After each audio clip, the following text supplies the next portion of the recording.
Mafia নেত্রী শেখ হাসিনা এমন কোনো লোক নাই যেটা তিনি দেখেন নাই। এখন আপনাদের সামনে প্রশ্ন হলো, আপনারা কি ভোলা বরিশাল সেতু চান, মেডিকেল কলেজ চান? যারা পক্ষে আছেন হ্যাঁ বলুন।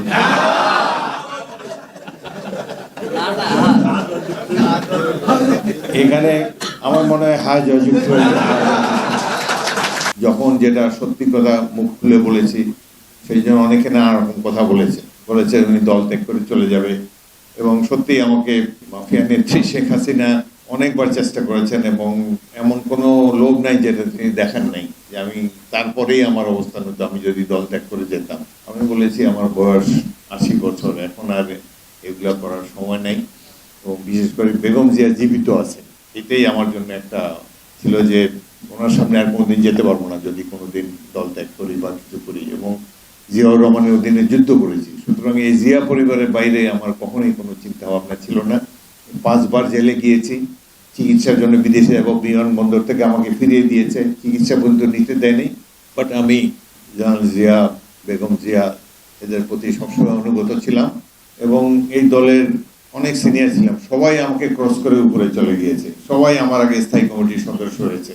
এদের চাইতে অনেক অনেক উঁচু পদে আমি সবসময় ছিলাম, একমাত্র ডক্টর মোশাররফ ছাড়া প্রত্যেকের সিনিয়র ছিলাম আমি, তাও আমার স্থায়ী কমিটিতে স্থান নেই। কোনো এইসব নিয়ে কোনোদিন মাথায় কামাই নেই। আমার নজর ছিল যে আমি এলাকার থেকে জনগণ যাতে ভোট দেয়, জাতীয় সংসদে যেতে পারি, তারপরে বাকিটা হলো পরের কথা। এবারও ভোট দেওয়ার পরে লোকে আশা করেছিল, যারা আমাকে ভোট দিয়েছে, যে উনি একটা ফ্ল্যাগ নিয়ে যেন আসতে পারে। আল্লাহর রহমত দুইটা ফ্ল্যাগ নিয়ে এখানে এসেছি। আরেকটি হলো যে আমি গভীর কৃতজ্ঞতা জানাই আমাদের যে বিএনপি চেয়ারম্যান জনাব তারেক রহমানের কাছে।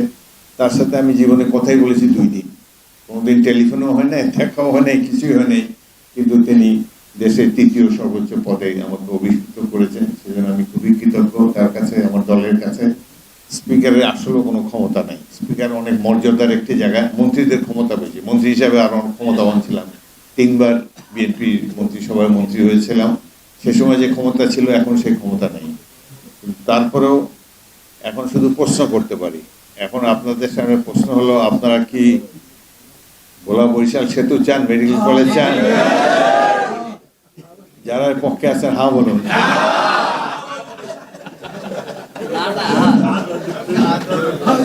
এখানে আমার মনে হয় হ্যাঁ জয়যুক্ত।